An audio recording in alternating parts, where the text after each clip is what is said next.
राशनच्या दुकानातून मिळालेल्या तांदळाची खिचडी तहसीलदारांनी त्यांच्या बायका पोरांसोबत खावी, मग आम्ही सुद्धा खाऊ, अशा शब्दात आपला संताप व्यक्त करत सार्वजनिक वितरण व्यवस्थेच्या ढिसाळ कारभाराविरोधात चिखलीत लाभार्थी नागरिक थेट तहसीलदार यांच्या केबिनसमोर पोहोचले।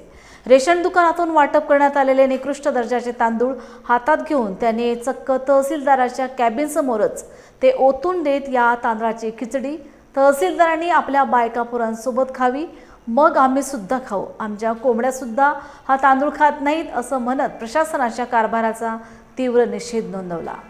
आणि मला एक सांगा, तुम्ही मक्काची वाटप का करताय? मक्का कशासाठी देता? नेमका माणसांना जनावर समजून देता? काय कामासाठी?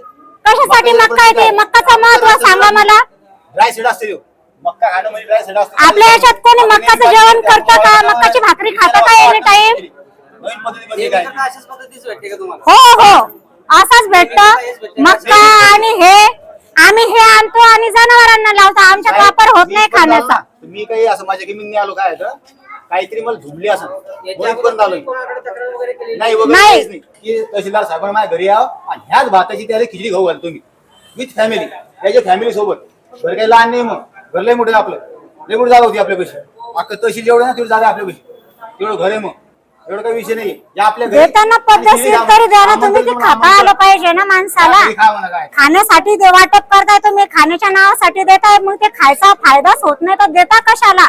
मला एकच म्हणायचं की तुम्ही जर खायच्या लायक धान्य देऊ शकत नसाल तर ते वाटप बंद करा, तुमचा मोठेपणा बंद करून ठेवा। मी प्रियंका सोनकुसे, निरीक्षण अधिकारी चिखली।